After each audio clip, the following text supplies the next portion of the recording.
वैश्वीकरण। ठीक है, अच्छा ये बताइए आप, आपके विचार में वैश्वीकरण क्या होता है, मतलब आप क्या जानते हो वैश्वीकरण से? आपने आज तक ये शब्द मतलब कई बार पढ़ा होगा, कई बार सुना होगा, तो वैश्वीकरण से आप क्या समझते हैं? ठीक है, आपस में बात बिल्कुल ना करें, है ना। यसी यसी से कह रहा हूँ बबीता, थोड़े तो छोटे थोड़ा है ना, बताइए जल्दी बताओ, इतना समय नहीं है,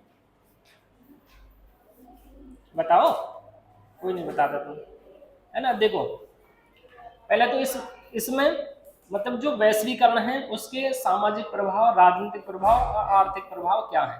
मतलब पहले तो हम क्या पढ़ेंगे इसमें, वैश्वीकरण क्या है एक तरह से, ठीक है, वैश्वीकरण क्या है और वैश्वीकरण के राजनीतिक, आर्थिक और सामाजिक प्रभाव क्या है, और वैश्वीकरण का भारत पर क्या प्रभाव पड़ा है, वैश्वीकरण का भारत पर क्या प्रभाव पड़ा है, ये इस चैप्टर में हम डिस्कस करेंगे। ठीक, तो you have no idea, no idea, है ना। तो वैश्वीकरण का एक तरह से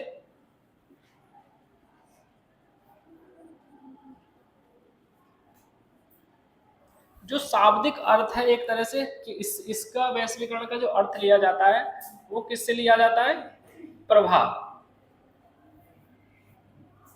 किससे लिया जाता है, प्रभाव, है ना, यानी कि, और प्रभाव किसका, मतलब वैश्वीकरण में, वैश्वीकरण से तात्पर्य यह है कि जिसमें तकनीक, पूंजी, श्रम और व्यापार का बिना रुकावट के प्रवाह हो।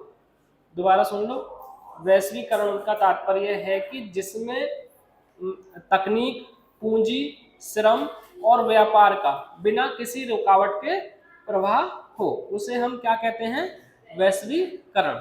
ठीक है, ये आई बात समझ में, नहीं आई? पहले लिख लो, अभी आ जाएगी, है ना, ऐसे लिख लो, लिखो, है ना, वैश्वीकरण का तात्पर्य है वैश्वीकरण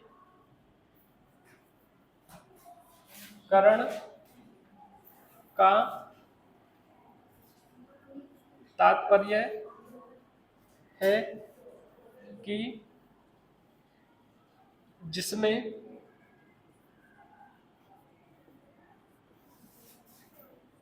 पूंजी, तकनीक, श्रम एवं व्यापार, व्यापार में क्या आ गई, वस्तु एवं सेवा, व्यापार में क्या आ गई, वस्तु एवं सेवा। ठीक, तकनीक, श्रम एवं व्यापार का बिना किसी रुकावट के, बिना किसी रुकावट के प्रभाव होता है। ठीक, यानी कि free movement of trade, capital, labour and technology. ठीक है, इनका फ्री मूवमेंट होता है इसमें वैश्वीकरण में। ऐसा नहीं था कि पहले वैश्वीकरण नहीं था, लेकिन अभी 50 लगभग 50 ईयर से ये तेजी के साथ बढ़ा है, ये क्या है, तेजी के साथ बढ़ा है। ठीक है, अब इसमें 3 एग्जांपल्स दिए गए हैं, है ना, उन एग्जांपल्स के द्वारा ये समझने की कोशिश करते हैं कि किस तरीके से वैश्वीकरण की अवधारणा है। एक तो उदाहरण किसका दिया हुआ है, जनार्दन का, मतलब, ठीक, दूसरा दिया हुआ है रामधारी का, और तीसरा दिया हुआ है सारिका का। जो ये जनार्दन है ये एक मल्टीनेशनल अमेरिकी कंपनी है ना, मल्टीनेशनल, है ना, बहुराष्ट्रीय कंपनी है जनार्दन। ये एग्जांपल्स मतलब समझाने के लिए लिखने की जरूरत नहीं है इसमें। ये मल्टीनेशनल कंपनी में काम करता है, कॉल से मतलब उसको क्या, ये मतलब एक तरह से कॉल सेंटर है, और इसकी ड्यूटी, और जब ये ऑफिस में जाता है तो इसका नाम जॉन हो जाता है, इसका नाम क्या कर लेता है ये, जॉन। और अमेरिकी कंपनी है तो अब मतलब इंग्लिश में बात करता है, जो इसका अपनी लैंग्वेज से कोई लेना देना नहीं है, ठीक। और इसका लहजा भी बदल जाता है जब वो वहाँ पर अपने कॉल जो मतलब कस्टमर्स हैं, है ना, आप जैसे आपने भी कभी कॉल होगी कि जी हमारे नेटवर्क नहीं आ रहे हैं, रिचार्ज कराना है, कभी किया बात तुमने कॉल सेंटर में? हैं? करी है? आपकी कोई समस्या हो तो आप जैसे, है ना, समस्या को, कंप्लेंट को क्या करते हैं, उनको बताते हैं, ठीक है। तो इस तरीके से तो ज़्यादातर कंपनियां ये मतलब सुविधाएं देती हैं कि अगर हमारे कस्टमर्स को कोई प्रॉब्लम है तो वो हमसे बताएं, हम उसको सॉल्व करेंगे, ठीक है। तो यहाँ ये बताने की कोशिश कर रहे हैं हम कि ये किससे संभव हुआ, ग्लोबलाइजेशन से। ये किससे संभव हुआ, वैश्वीकरण से। कि आज एक कहीं का व्यक्ति, बैठा हुआ व्यक्ति, मतलब भारत में बैठा हुआ व्यक्ति कहाँ की कॉल अटेंड करेगा, अमेरिकन की, ठीक है। मतलब अमेरिका की कंपनी भारत में काम कर रही है या कहीं भी काम कर रही है, उन्होंने ऑफिस बना दिया कहाँ पर, भारत में, और भारत का एक व्यक्ति क्या कर रहा है, उनकी कॉल को अटेंड कर रहा है, प्रॉब्लम सॉल्व कर रहा है। तो किसके माध्यम से हुआ ये, तकनीक के माध्यम से, ठीक है। ये भी किसका एग्जाम्पल है, वैश्वीकरण का। वैश्वीकरण के माध्यम से सारी चीज, मतलब वैश्वीकरण में एक तरह से पूरा विश्व एक गांव की तरह हो जाता है, पूरा विश्व एक गांव की तरह हो जाता है, जिसमें सब आपस में जुड़े हुए होते हैं, जिसमें सब आपस में जुड़े हुए होते हैं। जैसे गांव में आपस में सब जुड़े हुए होते हैं ना, वैसे ही आज विश्व कैसा हो गया है, एक गांव की तरह, लाइक ए विलेज, जिसमें सब कुछ जुड़ी हुई चीजें हैं, जिसमें सब कुछ जुड़ी हुई चीजें हैं, और कुछ भी विश्व में होता है तो उसका प्रभाव दूसरे पर भी पड़ता है, उसका प्रभाव दूसरे पर भी पड़ता है। साइकिल, मतलब कोई नेचुरल क्लाइमेट, मतलब नेचुरल डिजास्टर आ जाए, या आर्थिक मंदी आ जाए, राजनीतिक समस्या आ जाए, तो उनका प्रभाव सब पर पड़ता है, ठीक है। रामधारी दिनकर अपनी 9 वर्षीय बेटी को बर्थडे पर एक गुड़िया, पहले पहले बर्थडे पर गुड़िया दी थी, और अब की बार क्या देना चाहता है, साइकिल, है ना। और वो कैसी साइकिल देना चाहता है कि हाँ, जो बजट में हो और दिखती भी अच्छी हो, ठीक। तो उसको उसके बजट में और अच्छी भी दिखती है, उसको एक साइकिल मिल जाती है, ठीक है। लेकिन वो साइकिल बनी हुई कहाँ पर है, चाइना में, बनी हुई कहाँ पर है, चाइना में, ठीक। और बिक कहाँ रही है, भारत में, और दूसरे देशों में बिक रही है। तो ये भी क्या है, एग्जाम्पल ऑफ ग्लोबलाइजेशन। ये भी किसका उदाहरण है, वैश्वीकरण का। पहले अपने बॉर्डर्स ज्यादातर देशों ने बंद कर रखे थे विदेशी वस्तुओं के लिए, जैसे हमने भी 1991 से पहले, कब, 1991 से पहले अपनी सीमाएं दूसरे देशों की वस्तुओं के लिए बंद कर रखी थी। हमारे यहाँ कोई दूसरे सामान लाकर बेच नहीं सकते थे, ठीक है। फिर हमने क्या मॉडल लागू किया था, एलपीजी मॉडल। गैस वाला नहीं है, क्या है ये, हाँ, उदारीकरण, निजीकरण और वैश्वीकरण, ठीक है। उदारीकरण, लिबरलाइजेशन, निजीकरण, और ग्लोबलाइजेशन यानी कि वैश्वीकरण, ठीक है। मतलब, और सारिका, सारिका भी क्या है, एक मतलब अपने खानदान में अकेली पढ़ी लिखी लड़की है, और वो अब अच्छी मल्टीनेशनल कंपनी में काम करना चाहती है, लेकिन अब उसकी परिवार में कोई पढ़ा लिखा नहीं है, और रिश्तेदारियों में पढ़े लिखे नहीं है, तो इस चीज का वो विरोध कर रहे हैं कि लोग, लड़की बाहर काम करेगी, है ना। अभी तक तो ये, अभी गांव में भी बहुत ज्यादा कॉन्सेप्ट है, शहरों में तो ये कॉन्सेप्ट खत्म हो गया है ज्यादातर। अब तो शहरों में जितने लोग हैं, ज्यादातर 5 लोग हैं तो पांचों काम कर रहे हैं, है ना। समय की जरूरत भी है, पहले जनसंख्या कम होती थी, एक व्यक्ति के कमाने से काम चल भी जाता था, लेकिन गांव में अभी भी मतलब ट्रेडिशनल सोच है कि हाँ भाई, लड़की को जॉब करने के लिए बाहर ना भेजा जाए, है ना।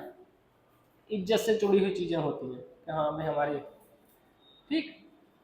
तो उसने लेकिन अब ये ठान लिया है कि हम जो है क्या करेंगे, मतलब उसको जॉब करनी है। ये भी, ये सारे एग्जाम्पल किसके हैं, वैश्वीकरण के माध्यम से सब ये संभव हो पाया। ये समझ में आ गई बात, आगे नहीं आई,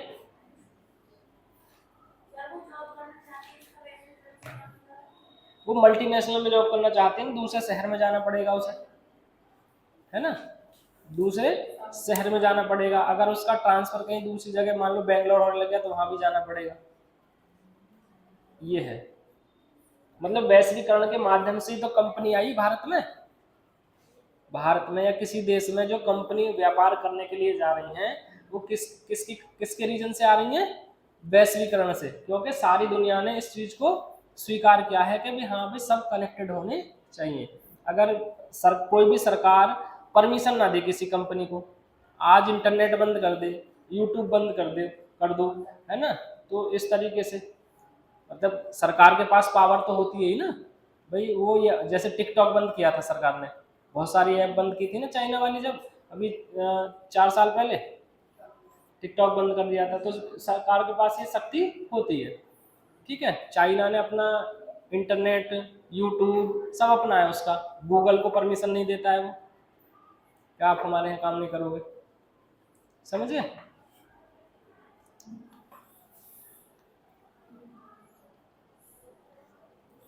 और मतलब देखो अब नेक्स्ट है वैश्वीकरण की अवधारणा।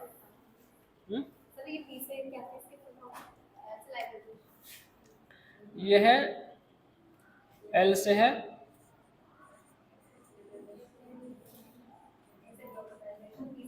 लिबरलाइजेशन, हिंदी में बोलते हैं इसे उदारीकरण। उदारीकरण, पी प्राइवेटाइजेशन, हिंदी में बोलते हैं निजीकरण। ठीक है, जी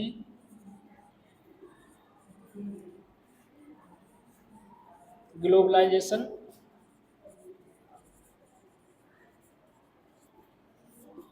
वैश्वीकरण। ठीक है, अब है ना, इस पर हम चर्चा कर रहे थे।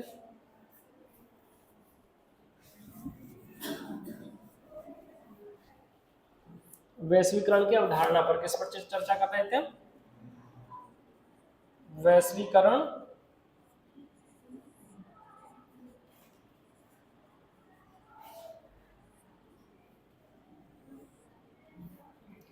मतलब आप जितना आज पूरे विश्व को जुड़ा हुआ देखते हैं वो सब वैश्वीकरण की वजह से है। आज आप 2 मिनट में मतलब तुरंत 1 मिनट में क्या किया आपने, ऑर्डर कर दिया कोई भी चीज, है ना, आप अमेरिकन कंपनी का सामान अपने घर आराम से मंगा सकते हैं, मतलब कहीं की भी कंपनी हो आप अपने घर सामान मंगा सकते हैं, है ना। और मतलब और ओला उबर, और जैसे आपको कोई इन्फॉर्मेशन लेनी हो आप तुरंत गूगल पे जाइए, है ना, उसमें तुरंत आपको इन्फॉर्मेशन मिल जाएगी। तो ये किसकी किसकी वजह से है? वैश्वीकरण। ठीक, वैश्वीकरण की अवधारणा ये हो गया। और इसमें मतलब एक तरह से कोई भी चीज है उसके दोनों पहलू होते हैं, है ना, जैसे सिक्के के दोनों पहलू होते हैं वैसे ही कोई भी चीज है उसके दो पहलू होते हैं, मतलब किसी भी चीज के नुकसान भी होंगे और फायदे भी होंगे, है ना। मतलब ऐसा हो सकता है वो ऊपर नीचे हो, है ना, तो ऐसा नहीं है कि केवल किसी चीज के फायदे ही हो सकते हैं, नुकसान भी होते हैं। ठीक, और आपने जैसे आपने सुना होगा कभी कभी कि फसल के मारे जाने से क्या कर लिया, एक किसान ने आत्महत्या कर ली, मतलब अगर उसकी फसल खराब हो गई तो उसने क्या कर लिया, आत्महत्या कर ली। और उसका रीजन ये था कि उसने महंगे बीज खरीदे थे, उसने क्या किए थे, महंगे बीज। आजकल जितनी बड़ी बड़ी कंपनियां हैं वो सब मतलब या तो इंडियन कंपनी हो या विदेशी कंपनी हो, तो आजकल सारी चीजें किससे हमें कंपनी से खरीदनी होती है। पहले जैसे पहले फसल बोने के लिए गेहूं खुद रख लेते थे, मक्का खुद रख लेते थे कि भाई अगली साल को बुआई हो जाएगी, ऐसा होता था पहले, है ना। मतलब जैसे गेहूं की हार्वेस्टिंग हुई, गेहूं की कटाई हुई और बोने के लिए अगली साल के लिए उसमें से रख लेते थे, लेकिन अब ऐसा नहीं होता। अब वैसा बीज आ ही नहीं रहा है कि वो आपने रख लिया तो वो होगा ही नहीं। ठीक, तो कंपनियों से हमें क्या खरीदना पड़ता है सारी चीजें, मतलब जितने उर्वरक हैं क्या तुमने खरीदते, क्यों? हाँ? वो अरे नहीं नहीं, वो होता ही नहीं है, वो उतना प्रोडक्शन होता ही नहीं है, तुम गलत कह रहे हो, गलत गलत कह रही हो तुम। आज हाँ? उसका उसकी उत्पादन क्षमता कम रहती है,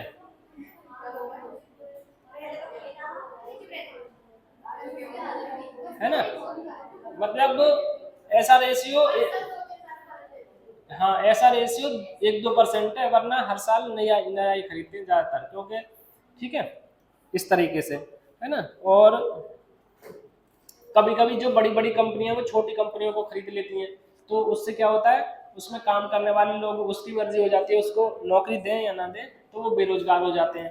ठीक है, ये वैश्वीकरण के मतलब एक तरह से नकारात्मक पक्ष हैं। और कभी कभी ऐसा होता है जैसे छोटे बड़ी बड़ी कंपनियों के वो मतलब ये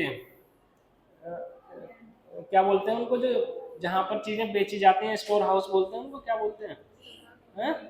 मॉल वगैरह जो होते हैं इस तरह, हैं? नहीं नहीं, जैसे इसमें डीएवी के पास नहीं था ईजी डे, वो जो जिसमें आपको सारी सामान एक जगह मिल जाएंगे। हम सुपर मार्केट है ना, हाँ एक तरह से सुपर मार्केट। आपने देखा होगा बड़े बड़े जो कंपनीज है, जियो की कंपनी है या दूसरी है, उन्होंने अपने अपने सुपर मार्केट खोले।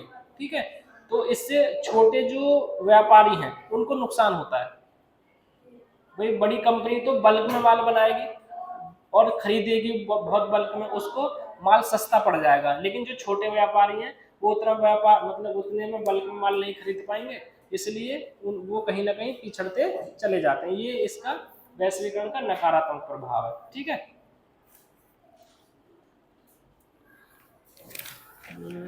ये है।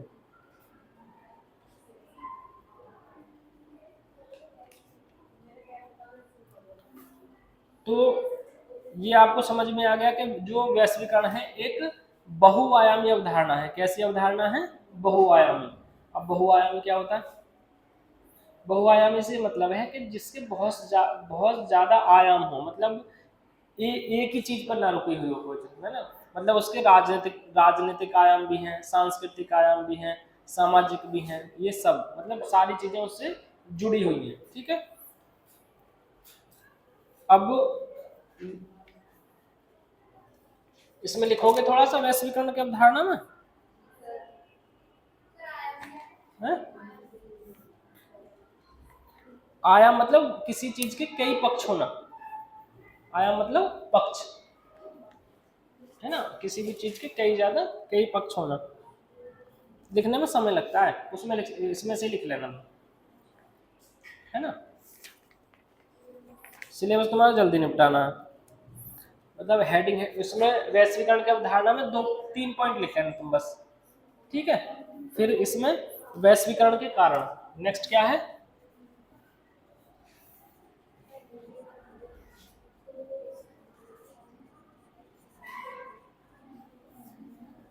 वैश्वीकरण के कारण। ठीक, वैश्वीकरण के कारण तुम यहां से हेडिंग लिख लो,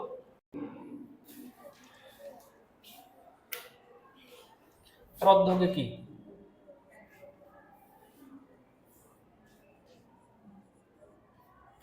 ठीक है,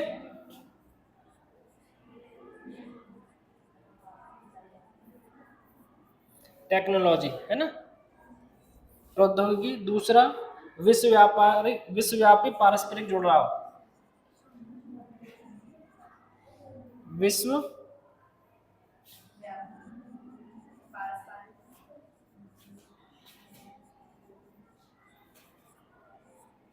पारस्परिक क्या होता है?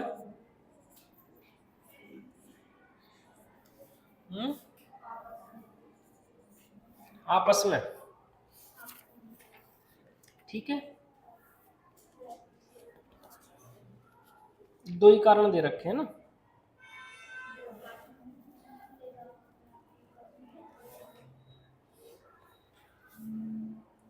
वैश्वीकरण के एक तो मतलब वर्तमान वर्तमान विश्व में क्या बढ़ी है?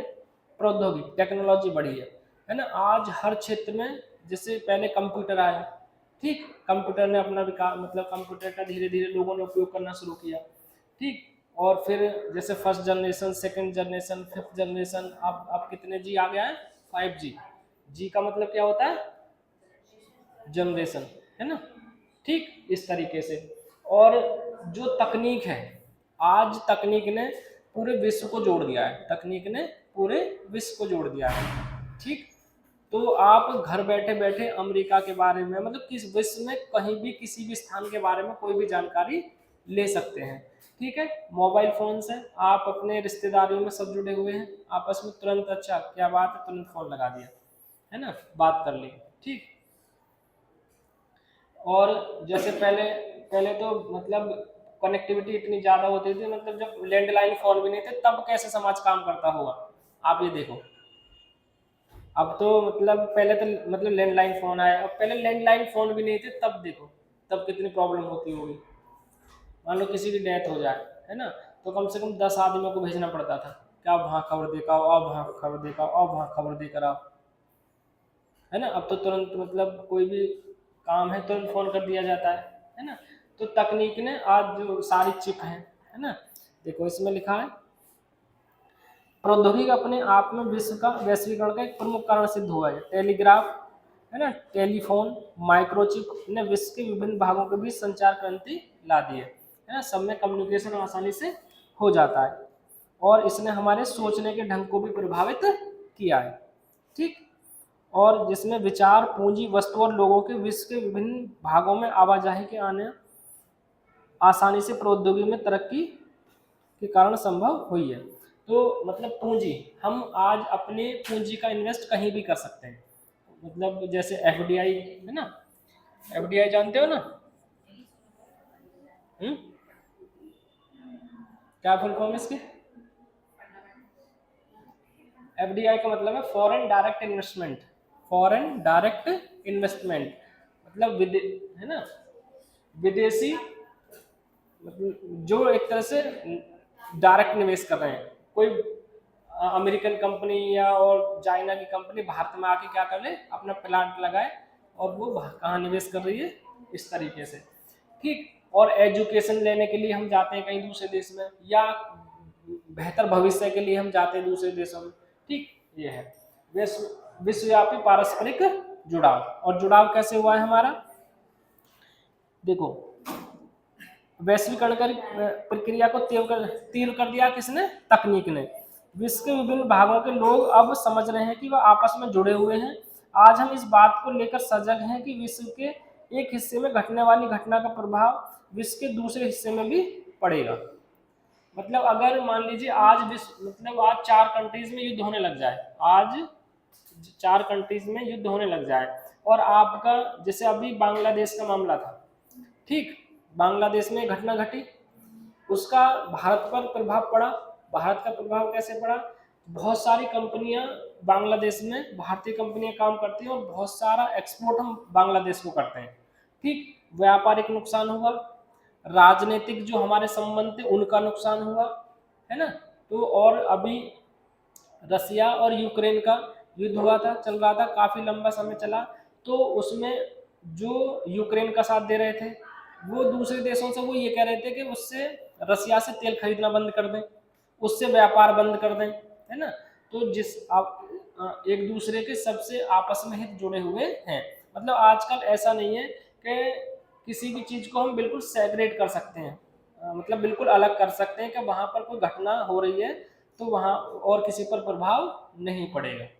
जैसे अफगानिस्तान में तालिबान ने कब्जा किया सरकार पर, ठीक, तो भारत पर उसका प्रभाव पड़ा क्योंकि भारतीय कंपनियां बहुत ज़्यादा काम करती हैं वहाँ पर। भारत उस समय जब लोकतांत्रिक एक तरह से सरकार थी वहाँ पर, तो भारत के पक्ष में था ज़्यादा, ठीक, लेकिन वहाँ तालिबान ने कब्जा कर लिया। इस तरीके से आपस में सब जुड़े हुए होते हैं। समझ गए दोनों पॉइंट्स को? एक बार और पढ़ लेना तो और बाकी समझ में आ जाएगा, ठीक।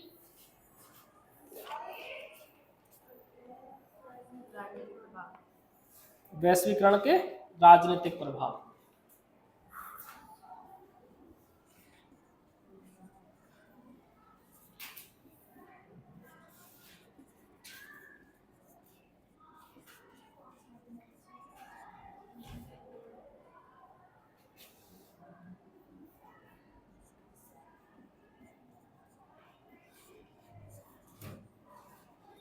वैश्वीकरण के राजनीतिक प्रभाव इसमें क्या है, वैश्वीकरण ने कुछ क्षेत्रों में, वैश्वीकरण ने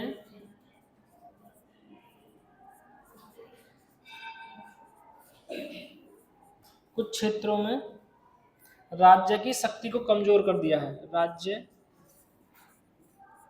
की शक्ति को कमजोर कर दिया है।